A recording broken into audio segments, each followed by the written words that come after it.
Nuestra Señora del Encuentro con Dios, Canal 27, el canal católico de Arequipa, presenta La Voz del Pastor.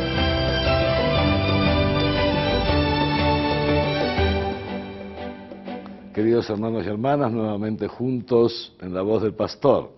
Como recordarán, la semana pasada hablamos de este deseo de Dios que tiene todo ser humano, un deseo que Dios ha puesto en nuestro propio corazón al momento de crearnos, porque Dios nos ha creado para Él, y como decía San Agustín, nuestro corazón andará siempre inquieto hasta que no podamos descansar en Dios, descansar en la contemplación, en la vida en comunión con Dios. Ciertamente decíamos también que el hombre, a través de las cosas creadas, contemplando la creación, por su sola razón ya puede llegar a conocer la existencia de Dios, a reconocer la existencia de Dios. Evidentemente, toda esta creación que es tan bella, que es tan completa en sí misma, que tiene sus propias leyes internas, decíamos leyes que no hemos creado nosotros, evidentemente nos llevan pues a pensar con nuestra razón que alguien tiene que haber creado todo este cosmos, todo cuanto existe. Pero también decíamos la semana pasada que si bien podemos llegar a reconocer la existencia de Dios, el hombre en su sola fuerza, en su sola razón, nunca va a poder llegar a conocer íntimamente este Dios. Es decir, ¿quién es este Dios? ¿Quién es este Dios?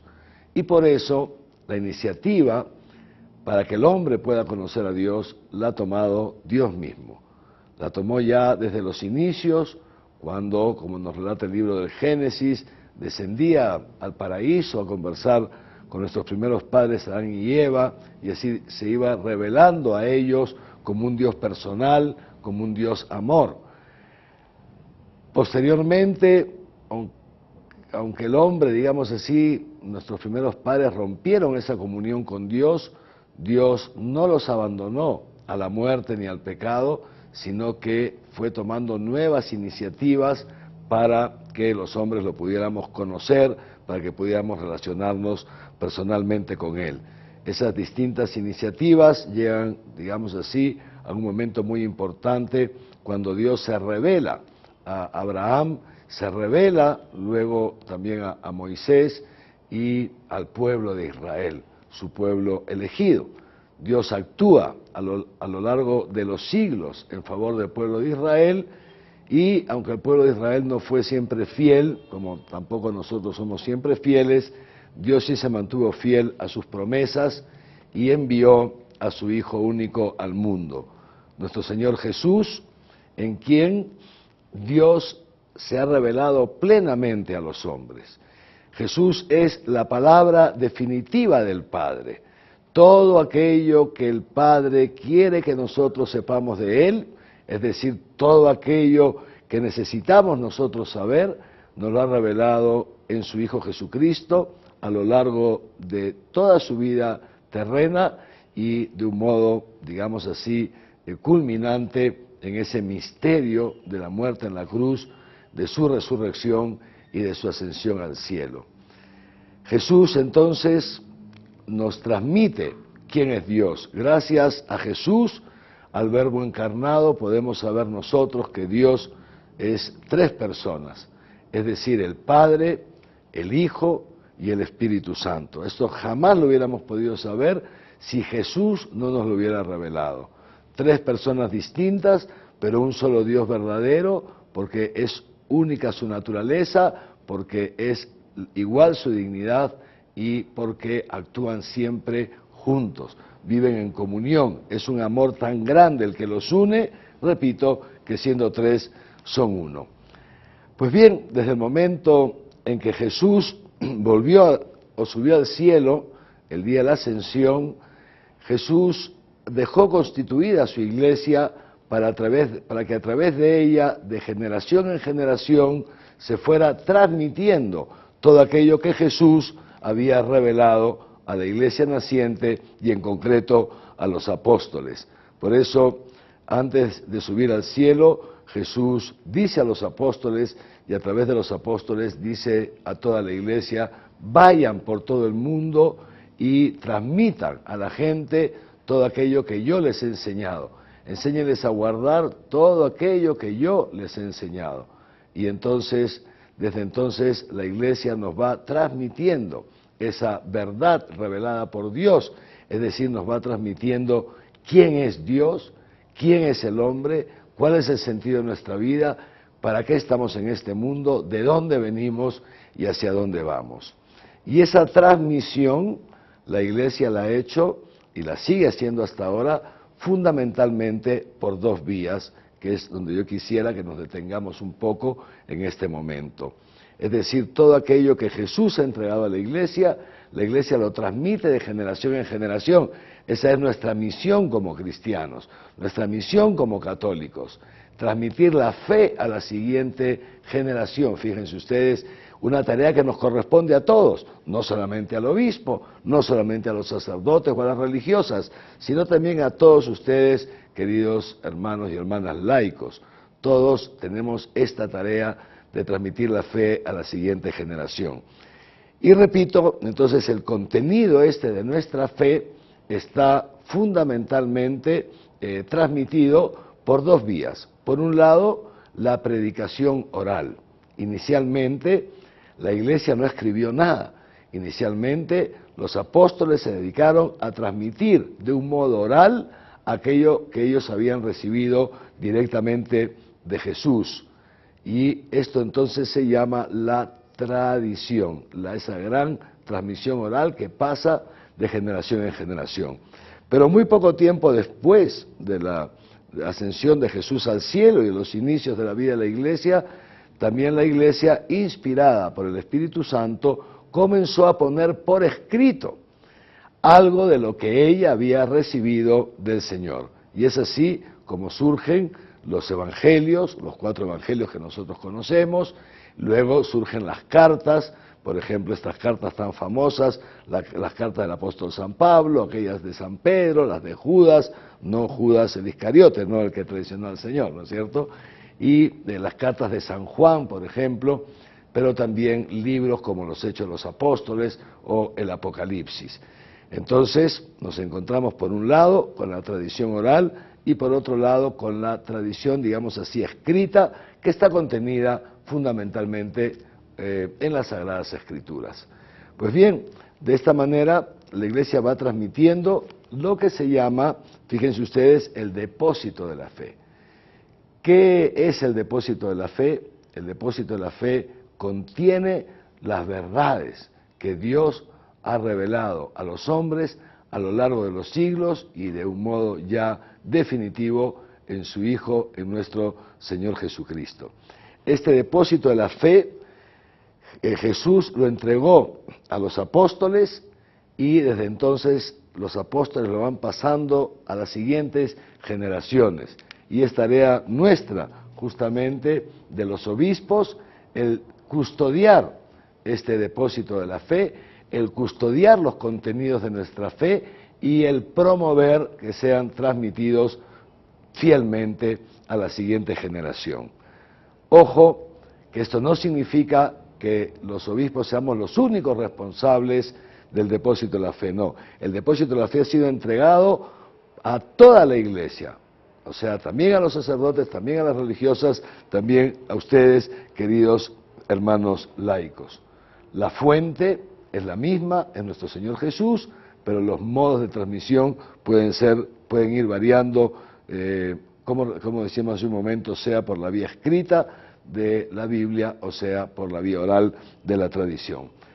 Ahora, muy bien, decíamos ya hace un par de semanas que las Sagradas Escrituras, ya incluyendo el Antiguo Testamento, escrito entonces antes de la vida de Jesús, pero el Antiguo Testamento y el Nuevo Testamento, que en conjunto están compuestos por 72 libros, 45 el Antiguo Testamento, 27 el Nuevo Testamento, estos 72 libros no han sido escritos por Dios, pero han sido escritos bajo inspiración divina, es decir, movidos por el Espíritu Santo.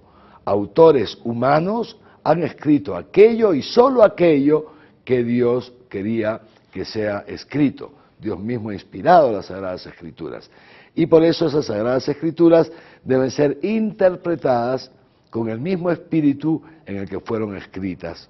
En consecuencia, fíjense qué interesante, el intérprete auténtico y autorizado, el único intérprete auténtico y autorizado, intérprete oficial, podríamos decir, de las Sagradas Escrituras, así como de la tradición oral de la Iglesia, es lo que se llama el magisterio. El magisterio que está compuesto por el magisterio del Papa, o el magisterio de todos los obispos cuando están reunidos en un concilio. Eso se llama el magisterio universal. Es el magisterio universal que se hace para toda la Iglesia universal. Pero también existe el magisterio ordinario que cada obispo realiza en su diócesis. Por eso es tan importante, por ejemplo, el participar en las celebraciones, el escuchar la predicación que nos hacen nuestros obispos en nuestras respectivas diócesis o arquidiócesis. ¿Por qué? Porque entonces el obispo nos está dando la interpretación auténtica del depósito de la fe, del contenido de nuestra fe. Esto, fíjense qué bonito lo dice el número 85 del Catecismo. Espero que todos estén con su catecismo a la mano, ¿no es cierto? Y lo sigamos juntos. Dice así el número 85: el oficio de interpretar auténticamente la palabra de Dios, oral o escrita, ha sido encomendado solo al magisterio vivo de la Iglesia, el cual lo ejercita en nombre de Jesucristo. Es decir, ha sido encomendado a los obispos que están en comunión con el sucesor de Pedro, el obispo de Roma, hoy día nuestro querido Papa Francisco. Pero al mismo tiempo, los obispos sabemos, como lo dice el número 86 del Catecismo, que el magisterio, nuestro magisterio, no está por encima de la palabra de Dios. O sea, nosotros no podemos obligar a la palabra de Dios a decir cosas que no dicen. Nosotros no podemos interpretarla de un modo distinto a aquel que el Espíritu Santo ha querido darla. Entonces, fíjense lo que dice el número 86, el magisterio no está por encima de la palabra de Dios, sino que está a su servicio para enseñar únicamente lo transmitido, pues por mandato divino y con asistencia del Espíritu Santo, nosotros los obispos tenemos esa tarea de escuchar devotamente el contenido de nuestra fe, custodiarlo celosamente y explicarlo fielmente. Y de esa manera sacamos del depósito de la fe todo aquello que Dios nos ha revelado y que es digno entonces de ser creído. Por eso, fíjense cómo Jesús dijo a los apóstoles, y a través de los apóstoles a nosotros, sus sucesores, que somos los obispos: quien a ustedes les escucha, me escucha a mí; quien a ustedes los rechaza, me rechaza a mí. He aquí la importancia de vivir en comunión y de escuchar las enseñanzas de los obispos. Escuchar al obispo es escuchar a Cristo, porque el obispo es el vicario de Cristo en nuestra diócesis, en nuestra iglesia local. Y dentro de este magisterio, que forma parte, repito, de la función, el servicio que desempeñamos los obispos, servicio a Dios, servicio a la palabra de Dios y servicio a ustedes, el pueblo fiel que nos ha sido encomendado, dentro de este servicio nos corresponde también, sea como colegio episcopal o al Papa como obispo de Roma, el definir ciertos dogmas. Es decir, ¿qué son los dogmas? Es aquel contenido de nuestra fe que se propone de una forma definitiva y que nos obliga a todos a creerlo como revelado por el mismo Dios. Dice así, fíjense ustedes el Catecismo: el magisterio de la Iglesia ejerce plenamente la autoridad que tiene de Cristo cuando define dogmas, o sea, cuando propone de una forma que obliga al pueblo cristiano a una adhesión irrevocable de la fe, verdades contenidas en la revelación divina o propone de manera definitiva verdades que tienen con ellas un vínculo necesario. Por ejemplo, un dogma de fe es la infalibilidad del Papa cuando habla ex cátedra. Otro dogma de fe es la Inmaculada Concepción de la Santísima Virgen María, otro dogma de fe es la Asunción, y así son varios nuestros dogmas, que son los contenidos centrales, digamos así, de nuestra fe. Terminamos entonces con el artículo 2 de esta primera parte del Catecismo, que nos habla del sentido sobrenatural de la fe.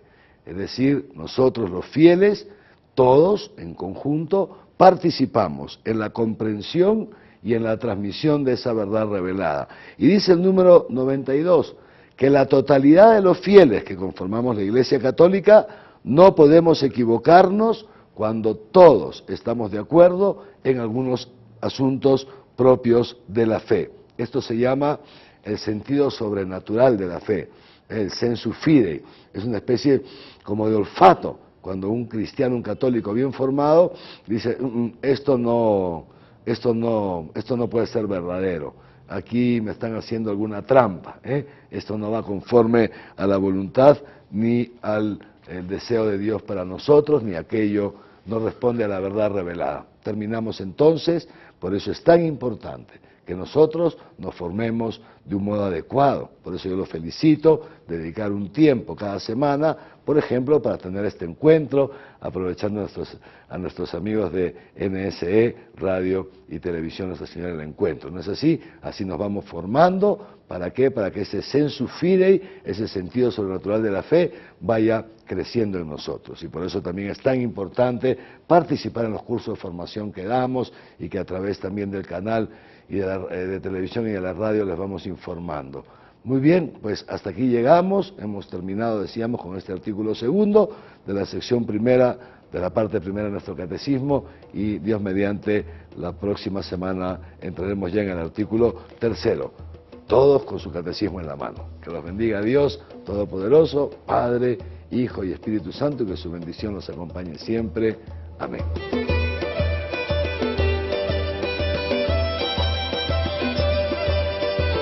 Nuestra Señora del Encuentro con Dios, Canal 27, el canal católico de Arequipa, presentó La voz del pastor.